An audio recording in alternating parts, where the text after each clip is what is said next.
الحمد لله رب العالمين، والصلاة والسلام على خير خلق الله محمد وعلى آله وأصحابه الكرام وتابعيهم بإحسان إلى يوم الدين. ربنا أرنا الحق حقا وارزقنا اتباعه، وأرنا الباطل باطلا وارزقنا اجتنابه. ربنا آتنا في الدنيا حسنة وفي الآخرة حسنة وقنا عذاب النار. أوصيكم عباد الله ونفسي قبلكم بتقوى الله وكثرة مخافته، فإن التقوى شعار المؤمنين ودثار المتقين، ووصية الله تبارك وتعالى في وفيكم وفي الخلق أجمعين. وشويسكام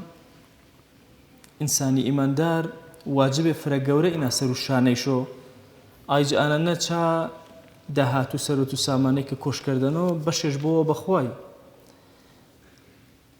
قرآن باسو دوی جوراكريان دوی بشاكريان چانه که انسان چاني بخشو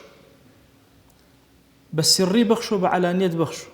علماء فرماوا فرزكا سر الشانيل بأشكرا بخشو باكستو مطلب يدروز نكر يعني اگر زكاة الهن زكاتك بأشكرا دبا مسلمانا بتاتي اگر دائره و زكاتي يا بيت المال مسلمانا برپا كريابو بأشكرا زكاتك ده. فرماوا غير زكاتك أصدقيك كريشا محاولة كده بسر بنهاني كريش شكا يوشا كساك إنا شيرو أرشو رب العالمين قيامتنا كسي وانك دسي راسج بخشو دسي تشبش بنج مزان إنه قولنو إنه بنهاني وبنهاني كردنش. إما إيمان دار جاءرونا تايبت فرهر معنا ما بيني هنا يقين ما هن كوعدو بيغمريان صلى الله عليه وسلم قد إنسان صدقكش هيج كاتي كبخشو كم مكرو بلكو يقبدخوا باداش جمو. داساني خزمتنا قالنو كإمام علي رضي الله تعالى عنه فرموه جاري جاركا فاطمة فرنا وشبه فرحزج بهناري تنها درمش بنا هنارج أسا كاتشنا هنار فرا بزحمتي دزقني فرموه هناركاش أردو رانا كسي وفقير نارج دي هاوارش كربي هناركي وهناركاش دابن. فرماوك أماوي يعني فاطمة داو هنارج ونكرت فرماواش والله هناركم أساب الله بخشام شكا خواجة لجاو أمر ما بناكرو لن تنالوا البر حتى تنفقوا مما تحبون آشي ويك فرلاوتو وشويسة أنا يبخشي إن جاي بلو بر وإحسان وقوري وكرم. فرموا أشي قسانة بين تقوبري أما يوجد رفيق كإمام علي وشوي سكاج أما فرمواش والله أي إمام نفري ومدي إيه نشداني بنا إيشنغلا شداني بنا كبري هناري شاني بيتو ما شو إمام علي فرموا دسكر بجماردش أمويو النون ما شو الصحابة قركش بقسيكر وفرمواش هيج موات أشياء دبيني وشا ديارني واتش إمام وحي البيامة تنيل زانا تأخذ بيغمري صلى الله عليه وسلم فرموان أقر يو بخشي الدم ويا الراش حج مجال جنياسا فرموان والله أي إمام فرسي قم بيبتو فرحزم سنبي يوشا واردم قركم بيبنال واسو فريانك وتاتويل باسل كرت أبي شوازة الصحابي بيغمري صلى الله عليه وسلم ما ملشا كردن شاني حديثك بيغمري صلى الله عليه وسلم دي وشويسو ضلي ما فرماو قسم ورسلو أنيك هيج مالي وبالصدقة كم مكرو زياكر بتاوتي أشي كاتب الله مصيبة أنا إنسان تاو چن تاو جا نعمتك جا وارد بخشاي جا بسر كرديو فقيرك جا هتيمك جا بيكسك جا مشروع خيرك يا جو نزاني مزجي وكريو مشروع وخير كريو تو إلا محاولة كره بشي والبوت شاقنا قيامة نشاقر ورقيريو. شيخي جيلاني رضي الله تعالى عنه فرماوه فتشت الأعمال فرماوه حرت شي عملكيني قرت جيلاني بورشا يق تماشم كردي كامشا فرق ورين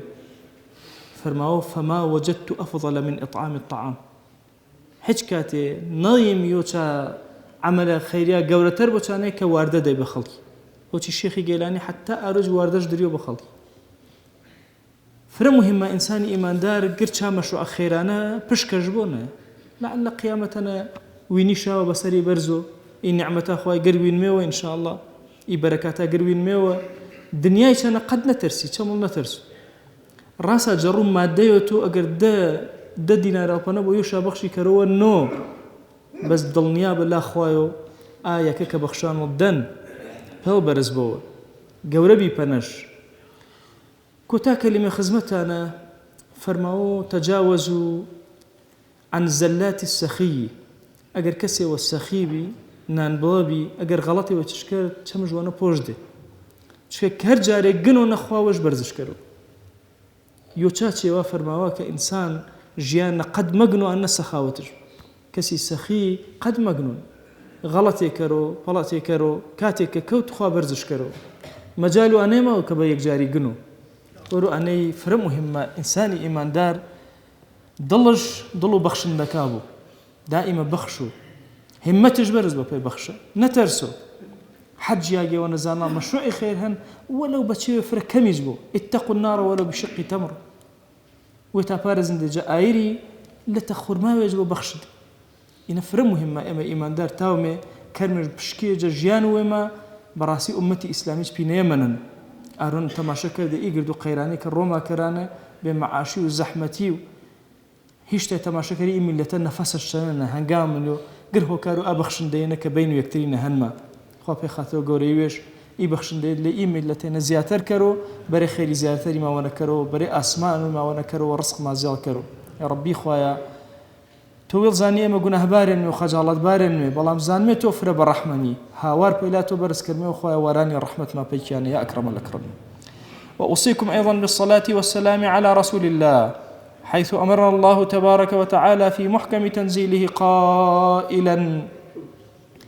إن الله وملائكته يصلون على النبي يا أيها الذين آمنوا صلوا عليه وسلموا تسليما اللهم صل على سيدنا محمد وعلى آل سيدنا محمد وبارك على سيدنا محمد وعلى آل سيدنا محمد